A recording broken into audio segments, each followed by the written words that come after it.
Assalamualaikum warahmatullahi wabarakatuh. Salam literasi. Perkenalkan, nama saya Muhammad Zaid Akbar dari SMP Karangarum. Kali ini saya akan membahas tentang sebuah novel yang berjudul Pertempuran Dua Pemanah Arjuna Karna. Karya ini dikarang oleh Pitoyo Amri, diterbitkan oleh Diva Press pada tahun 2010. Jadi apa alasan saya memilih buku ini? Saya memilih buku ini karena saya pertama kali melihat buku ini tertarik dengan covernya yang memperpadukan antara gelap dan terang, seperti cinta pada pandangan pertama. Dan juga ternyata isi dari buku ini juga sangat-sangat menarik, yang menceritakan tentang penyesalan, keadilan, keangkuhan, dan juga ketampanan.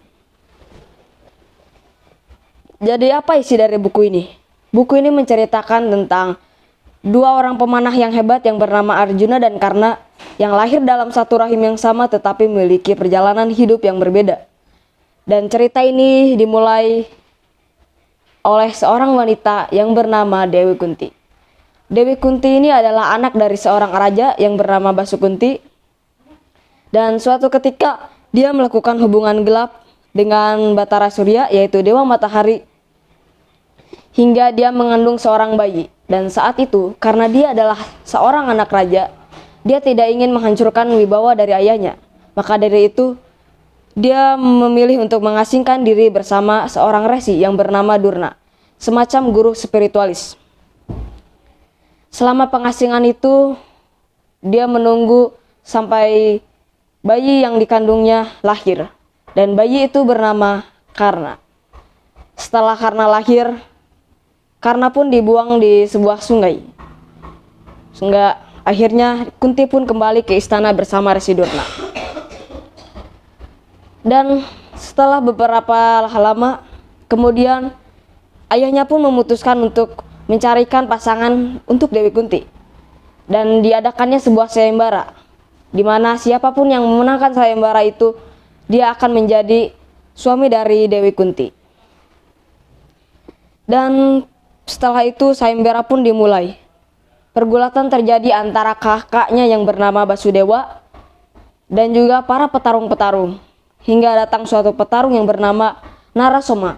Narasoma ini kelihatan seperti seorang pemuda desa biasa, tapi anehnya dia memiliki kesaktian yang sangat-sangat luar biasa, hingga kakaknya pun kalah olehnya.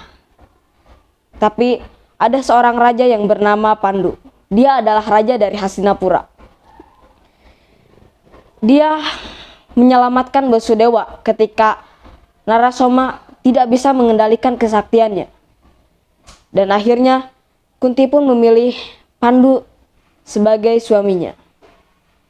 Di sisi lain, karena bayi yang dibuang oleh Dewi Kunti ditemukan oleh seorang kusir kerajaan yang bernama Radea. Radea menemukan Karna di tepi sungai ketika sedang memandikan kuda-kudanya. Hingga Radea pun membawa Karna pulang dan Karna pun diasuh. Hingga Karna menjadi besar. Sejak kecil, Karna selalu sangat-sangat senang dengan permainan pertempuran dan juga alat-alat pertempuran seperti panahan, pedang, dan juga tombak. Hingga dia sempat beberapa kali menanyakan tentang pertempuran dan persenjataan perang kepada Radea. Tapi Radea hanyalah seorang kusir kerajaan. Dia tidak tahu mengetahui tentang peperangan. Dan karena pun tumbuh besar, dia sangat pandai dalam memanah. Dia tumbuh menjadi angkuh dan bisa dilihat dari raut wajah mukanya. Ada begitu banyak kekecewaan yang sangat-sangat besar dalam dirinya. Di sisi lain, Kunti yang menikah dengan Pandu, raja dari Hastinapura. Dia melahirkan 3 Pandawa. Yang pertama adalah Yudhistira, yang kedua adalah Bimasana, dan juga yang ketiga Arjuna. Arjuna tumbuh di lingkungan kerajaan yang mewah dan megah. Dia bisa berguru kepada siapapun yang dia inginkan. Dia memiliki tata krama yang baik, dan juga dia sangat pandai dalam memanah, sama halnya seperti Karna. Dari sini kita bisa lihat bahwa Arjuna dia tumbuh di lingkungan kerajaan, dan karena dia tumbuh di lingkungan desa, padahal mereka lahir dalam satu rahim yang sama, tetapi memiliki perjalanan hidup yang berbeda. Setelah itu, Karna pun terus berlatih hingga dia sangat ahli dalam melakukan dalam bidangnya, yaitu sebagai pemanah.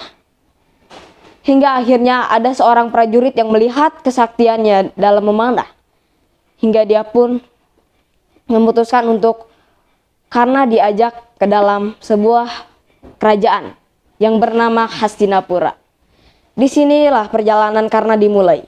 Saat itu Karna menjadi prajurit yang mengawasi para Korawa, yaitu anak dari Destarastra dan kakak dari Pandu. Saat itu Karna sangat lihai dalam melakukan tugasnya, yaitu dalam menjaga para Korawa. Hingga akhirnya anak sulung dari Duryodhana sangat mempercayai Karna.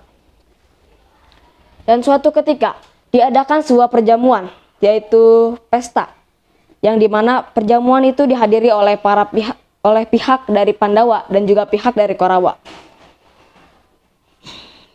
Pihak Korawa melakukan sebuah permainan yang bernama permainan dadu, dan dimana permainan dadu itu dimainkan oleh anak sulung antara Pandawa dan juga Korawa, yaitu Duryodhana dan juga Yudhistira.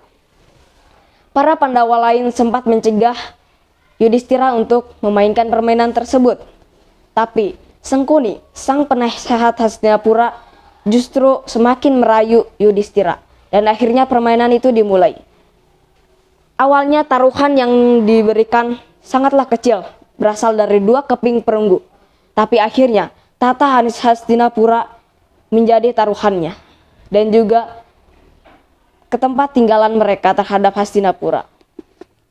Dan akhirnya Yudhistira pun kalah dalam permainan dadu itu, yang dimana sudah ada sebuah janji ketika seseorang yang memenangkan permainan itu akan menempati Hastinapura, dan sebaliknya orang yang kalah akan pergi ke sebuah hutan yang bernama Wanamarta.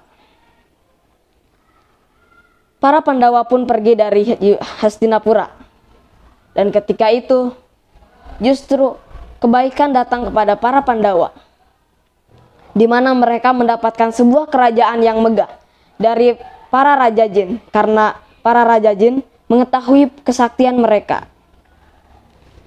Setelah lama pergi dari Hastinapura, akhirnya mereka kembali dan menuntut keadilan, yang dimana seharusnya takhta Hastinapura jatuh kepada para Pandawa, tapi justru malah didapatkan oleh para Korawa.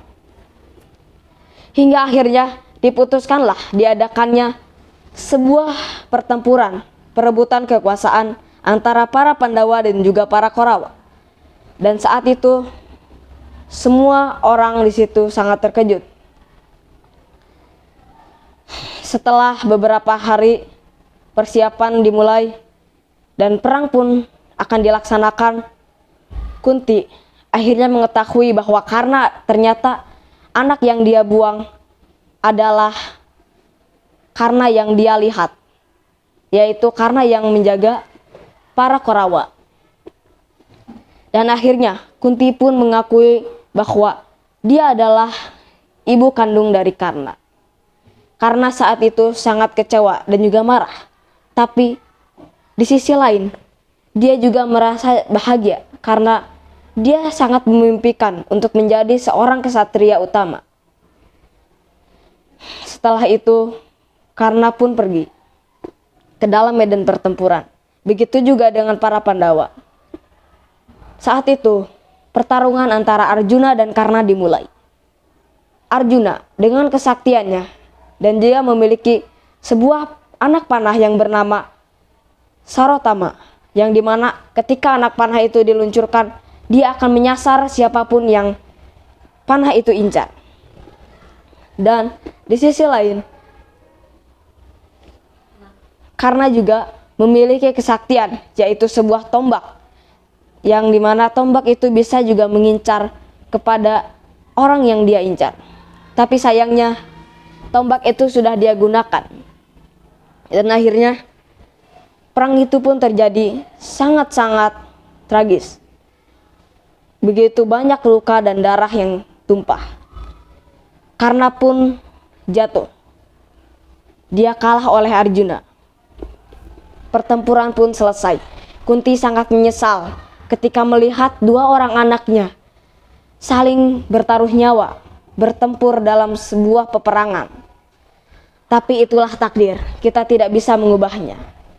Dari kisah ini kita bisa mengambil hikmah betapa besarnya penyesalan Kunti karena hal yang telah dia perbuatan, yang itu hubungan gelap antara dia dan juga Batara Surya, Dewa Matahari. Seandainya dia tidak melakukan perbuatan itu, mungkin dia tidak akan mendapatkan penyesalan yang begitu besar ini. Tapi itulah takdir, sudah kita bincangkan. Dari kisah ini kita bisa mengambil hikmah bahwa kita harus berpikir terlebih dahulu sebelum kita bertindak. Jangan sampai kita menyesal dengan apapun hal yang telah kita perbuat. Hanya itu saja yang bisa saya sampaikan. Mudah-mudahan ini bisa menjadi hal yang positif bagi kita semua. Wassalamualaikum warahmatullahi wabarakatuh.